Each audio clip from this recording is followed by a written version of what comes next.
सो हाय, जय हिंद एवरीवन। और आज का टॉपिक हमारा है कोमाघाता मारू इंसिडेंट, राइट। और मैं आपको रिमाइंड करा दूं यार कि हम लोग नेशनल मूवमेंट्स कवर कर रहे हैं। और नेशनल मूवमेंट्स का हमारा ये 7th लेक्चर होने वाला है, ठीक है, कोमाघाता मारू इंसिडेंट पे। ठीक। और आज के वीडियो में आप लोग थोड़ा सा चेंज भी देखेंगे यार, क्योंकि जो स्लाइड्स हैं वो थोड़ा सा चेंज हो गई हैं। पहले मैं ऐसी कुछ हैंड रिटन नोट्स की स्लाइड्स लेके आता था, ठीक है, ऐसी। और अभी ये डिजिटल नोट्स हो गए हैं, ठीक। तो यही एक छोटा सा चेंज है, क्योंकि मुझे लगा कि करना चाहिए ऐसा, क्योंकि यार हैंड रिटन नोट्स तो मैं यूजुअली शेयर करूंगा ही आपको टेलीग्राम पे। और साथ ही साथ अगर हमारे पास डिजिटल नोट्स भी होंगे तो वो बेनिफिशियल होगा, इफ इन केस कोई डिजिटल नोट से पढ़ना चाह रहा है, क्योंकि ये शॉर्ट नोट्स होंगे बहुत ही ज़्यादा। और हैंड रिटन नोट्स तो हो सकता है थोड़ा लॉन्ग फॉर्म में हो, लेकिन ये हमारे डिजिटल नोट्स जो हैं बहुत ही शॉर्ट होंगे। 3 से 4 पेज में एक टॉपिक कवर हो जाएगा, ठीक। तो अगर किसी को भी नोट्स चाहिए तो टेलीग्राम पे कनेक्ट करना, डिस्क्रिप्शन में लिंक है चैनल का, ठीक है। चलो आओ यार, पहले हम ओवरव्यू लेते हैं और चीज़ समझते हैं एक्चुअल में ये इंसिडेंट था क्या, कैसे था, क्या था।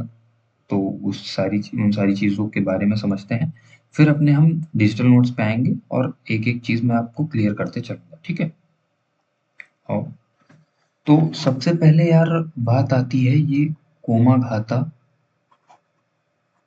ठीक। कोमाघाता था क्या, कोमाघाता मारू था क्या, ठीक। कोमाघाता मारू ये एक यार जैपनीज शिप था, ठीक। जैपनीज शिप था ये, ठीक। जो कि इनके इस शिप के जो ओनर थे, ठीक है, वो गुरदीप सिंह संधू थे। गुरदीप सिंह संधू। मैं आगे डिजिटल नोट्स के थ्रू आपको सारी चीजें फिर से कवर करूंगा, ठीक। यहाँ एक ओवरव्यू दे रहा हूँ जस्ट आपको, ताकि चीजें क्लियर हो जाएं, ठीक, बैकग्राउंड समझ में आ जाए आपको। और ये जो शिप है, ये जा इसको जाना कहाँ था, इंडिया से जो इमिग्रेंट्स थे जिनको कनाडा जाना था, ये उन्हें लेके कनाडा जा रहा था, ठीक।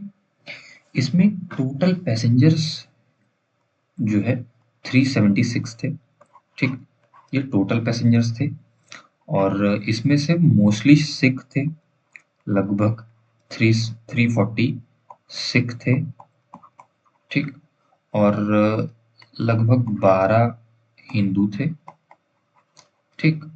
और लगभग 24 मुस्लिम्स थे, ठीक। तो ये काउंट था, हेड काउंट था इस पर्टिकुलर शिप का, ठीक। अब होता क्या है, जब ये कनाडा पहुंचता है, अब इतना चीज समझ में आ गई ना। कोमाघाता मारू था क्या, एक जापानीज स्टीम लाइनर यानी कि शिप था। इसके ओनर कौन थे, गुरदीप सिंह संधू। लिख देता हूं मैं, गुरदीप सिंह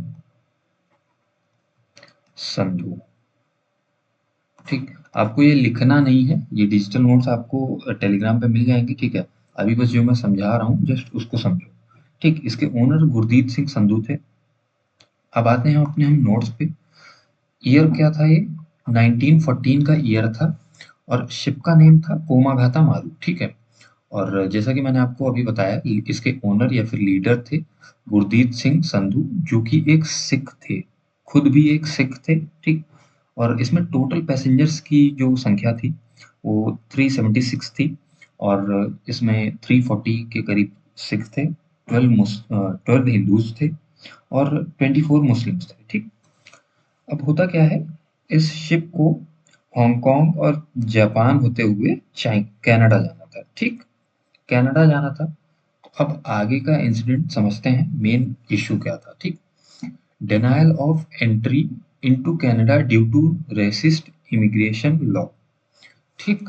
अब होता क्या है, जब ये शिप कनाडा पहुंचता है, ठीक है, तो वहां के जो इमिग्रेंट लीडर्स थे, ठीक है, जो इमिग्रेशन का काम देखते थे, उन्होंने इंडियंस को वहां जाने से रोक दिया। कहाँ, कनाडा, ठीक है। क्योंकि इमिग्रेशन का काम उनका ही होता है। तो उन्होंने 50 तरीके के बहाने बनाए कि ये रीजन है, ये रीजन है, इन रीजन से हम आपको कनाडा आने नहीं दे सकते, ठीक। अब होता क्या है, कि जो कैनेडियन गवर्नमेंट थी उन्होंने, ठीक है, उन्होंने 2 महीने तक कुछ नहीं बताया, मतलब अनसर्टेनिटी थी, कुछ पता नहीं क्या होगा, ये लोग जा पाएंगे कनाडा कि नहीं जा पाएंगे, क्या होगा कैसे होगा, कुछ नहीं पता 2 महीने तक। 2 महीने बहुत लंबा समय होता है, ठीक है। आप खुद सोचो, आप कहीं पे फंसे हो, कहीं आपको जाना हो, फॉर से कनाडा ही जाना हो, और आपको सिर्फ ये समझने में समय 2 महीने का समय निकल जाए कि आपको कनाडा में कदम रखने को मिलेगा या नहीं मिलेगा, तो वो एक काफी बड़ा समय होता है यार, राइट। तो अब आगे होता क्या है कि सिर्फ 24 लोगों को जाने दिया जाता है कनाडा, ठीक। और उसके बाद शिप को वापस भेज दिया जाता है इंडिया, ठीक। कि बता दिया जाता है कि कनाडा बाकी लोग कनाडा नहीं जा सकते, ठीक है। उनके जो इमिग्रेंट लीडर्स थे उन्होंने बताया कि सिर्फ 24 लोगों को अलाउ किया, बाकी को वापस भेज दिया, ठीक। और डेट क्या थी? जुलाई 23, 1914 को ये होता है सब, ठीक। वापस भेजने का काम जो है। अब इंडिया आता है ये शिप, ठीक। कहाँ आता है? इंडिया में बजबज ब्रिज है एक, ठीक। कहाँ है? कैलकाटा में। कैलकाटा में बजबज ब्रिज है, वहां पे आता है ये। कब आता है? September 29, 1914 को, ठीक।